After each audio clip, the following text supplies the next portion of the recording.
समय की बात है, श्री कृष्ण अपने कुछ दोस्तों के साथ यमुना किनारे पिट्ठू खेल रहे होते। अब पिट्ठू में आपने देखा ना, पत्थर मारते हैं।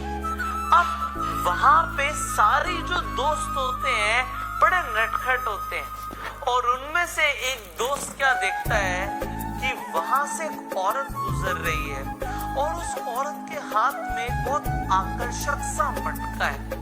वो औरत के साथ उसका पति भी होता है, उसका बेटा भी होता है, और वो वहां से गुजर रहे होते हैं। पर जो दोस्त होता है बड़ा नटखट होता है, उसके हाथ में पत्थर तो होता ही है, तो पत्थर को फेंक के मारता है मटके पे उस औरत को छेड़ने के लिए। पर जब वो पत्थर मारता है तो पत्थर की चोट से मटके में दरार आ जाती है, मटका टूट जाता है। अब वो औरत देखते ही कि मटका टूट गया मेरा, वो आंख बबूला हो जाती है और भागी भागी उन सारे बच्चों के पास आके खड़ी हो जाती है और बोलती है कि किसने तोड़ा है मेरा मटका, जल्दी से बता दो वरना मैं तुम सबको दंड दूंगी। अब सारे बच्चे घबरा जाते हैं, पर जो श्री कृष्ण होते हैं वो किसी पर दोष ना आए, किसी को दंड ना मिले, वो खुद सामने आ जाते हैं और बोलते हैं कि मैया सारा दोष मेरा है, मैंने ही पत्थर मारा। अब कृष्ण जी जब सामने आ जाते हैं तो सारे दोस्त बिल्कुल आश्चर्यचकित हो जाते हैं कि कृष्ण जी की गलती भी नहीं है, तब भी वो आगे आ गए। अब वो जो औरत होती है बहुत तेज से चिल्लाने लगती है श्री कृष्ण के ऊपर कि जैसे पता नहीं अब क्या करेगी। तो भागी भागी वहां पे यशोदा माँ भी आ जाती है, नंदलाल जी भी आ जाते हैं, और यशोदा माँ के पूछती हैं कि भाई क्या हुआ। तो वो कहती है औरत कि आप देखिए आपके बेटे ने मेरा मटका तोड़ दिया। अब यशोदा माँ बोलती है कि मेरे बेटे से भूल हो गई, आपका मटका टूट गया, इस एक मटके के बदले में मैं आपको 2 मटके दे देती हूँ, आप कृपा करके शांत हो जाइए और मेरे बेटे को माफ कर दीजिए। अब वो औरत कहती है ऐसे कैसे माफ कर दूं, मेरा मटका टूट गया, ये कोई आम मटका थोड़ी था, ये तो जादुई मटका था। अब वो औरत लालची हो जाती है। अब जब उसे 2 मटके मिल रहे होते हैं वो लालची हो जाती है। अब यशोदा माँ हैरान हो जाती है कि जादुई मटका था, अब मैं क्या करूं। तो नंदलाल जी पीछे से बोलते हैं हमसे भूल हो गई, हमारे बेटे से भूल हो गई, आप कृपया करके हमें माफ कर दीजिए। आपका जो मटका है बेशक बहुत कीमती होगा, अब हमारे से भूल तो हो ही चुकी है, हमारे बेटे से भूल हो ही चुकी है, हम आपको इस जादुई मटके की जगह एक सोने का मटका बनवा कर दे देंगे। अब जैसे वो औरत सुनती है सोने का मटका, जरूर ये बहुत अमीर लोग होंगे, तो ये सोने का मटका देने के लिए तैयार हो गए हैं। तो वो मानती नहीं है, वो कहती है एक सोने के मटके से क्या होगा, एक मटके में तो कुछ भी नहीं होगा, ये तो मेरा जादुई मटका था। अब नंदलाल जी फिर हैरान हो जाते हैं कि आप क्या करें।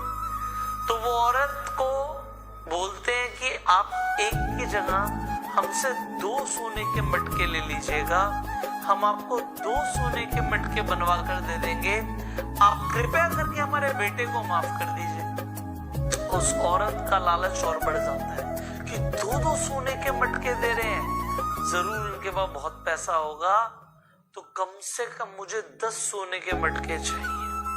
तो औरत बोलती है कि 2 सोने के मटके से क्या होगा, मुझे अगर आप 10 सोने के मटके देंगे तो मैं आपके बेटे को माफ कर दूंगी, वरना माफ नहीं करूंगी। अब नंदलाल जी हैरान हो, जिसके बदले मेरे पिताजी को 10 सोने के मटके देने पड़ गए। वो औरत कहती है ठीक है, इसमें क्या बड़ी बात है, वो मटका पड़ा है वहां पर, तुम जाकर ले लो। अब कृष्ण जी वो मटका उठाकर लाते हैं, पर वो देखते हैं मटका तो टूटा ही नहीं है। वो अपनी माँ को बोलते हैं मैया ये मटका तो टूटा ही नहीं है। यशोदा माँ मटका हाथ में लेती है और बोलती है मटका तो बिल्कुल ठीक है, मटका तो टूटा ही नहीं है। वो औरत एकदम से छीनती है मटके को और देखती है कि मटका तो बिल्कुल सही है। अब वो क्या बोले, अब वो कहती है ये मटका तो अब जुड़ा हुआ दिख रहा है, पहले तो ये टूट गया था, मुझे तो समझ नहीं आ रहा है क्या हुआ, पर ये जादुई मटका था। तो इस बात पर श्री कृष्ण कहते हैं, अच्छा जादुई मटका था तभी तो अपने आप को इसने जोड़ लिया, अपने आप जुड़ गया, टूटा होगा पर जादुई है इसलिए इसने अपने आप को जोड़ लिया। अब वो औरत कहती है ऐसे कैसे, अगर ये जादुई मटका बिल्कुल सही काम करेगा तभी मैं तुम्हें माफ करूंगी। यशोदा माँ बोलती है मतलब, वो कहती है मैं इस मटके से जो मांगती थी वो मुझे मिल जाता था, अगर ये अभी भी काम कर रहा है तो इसका मतलब है मटका बिल्कुल सही है, वरना मेरा मटका खराब हो गया। तो श्री कृष्ण बोलते हैं मांग कर देख लीजिए। तो उस जादुई मटके को बोलती है वो औरत कि हे जादुई मटके, मुझे सोने के 2 कंगन दे दे। अब थोड़ी देर में क्या होता है, उस मटके के अंदर कुछ रोशनी सी होती है, वो औरत हाथ डालती है तो उसमें 2 सोने के कंगन आ जाते हैं। वो औरत कहती है अरे ये तो काम कर रहा है, अंदर ही अंदर मन में सोच रही होती है ये तो आम मटका था, जादुई मटका कैसे बन गया। अब वो कहती है मैं अभी भी नहीं मानूंगी, ये सिर्फ मेरी बात नहीं सुनता था, मेरे बेटी की भी बात सुनता था, मेरा बेटा बोलेगा और वो जो मांगेगा अगर वो भी मिल गया तो ये काम कर रहा है। अब बेटा बोलता है हे जादुई मटके, मुझे सोने का एक खिलौना दे दे। अब उसमें दोबारा से रोशनी होती है मटके में, वो बेटा हाथ डालता है और सोने का खिलौना बाहर आ जाता है। तो वो औरत हैरान हो जाती है कि अरे ये तो जादुई मटका बन गया। तो वो औरत बोलती है ठीक है मैंने तुम्हें माफ किया, और तुरंत भागी भागी वहां से चली जाती है। अब उसके अंदर उसके सोने के कंगन भी डाल देती है, खिलौना भी डाल देती है मटके के अंदर, और वहां से चली जाती है कि अब पता नहीं वो क्या क्या मांगने वाली है। मन ही मन सोच रही होती है कि अगर मैं 10 सोने के मटके ले भी लेती तो क्या होता, अब तो ये जादुई मटका बन ही गया है, तो जो मैं मांगूंगी मुझे मिलता रहेगा। अब वो होता क्या है, जब वो आगे जाती है वो दोबारा से लालच करती है और बोलती है हे जादुई मटके, मुझे तो 100 सोने के कंगन दे दे।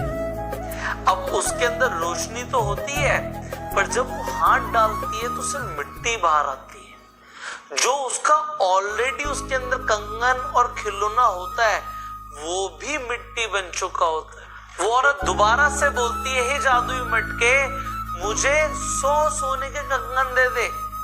अब कुछ होता ही नहीं है, अब ना रोशनी आती है ना कुछ होता, उसके अंदर बस मिट्टी होती है, उसके अंदर कुछ नहीं होता। तो उसका पति उस औरत को समझाता है, तुम्हें पता है तुम जिस बच्चे को डांट रही थी उस बच्चे का नाम है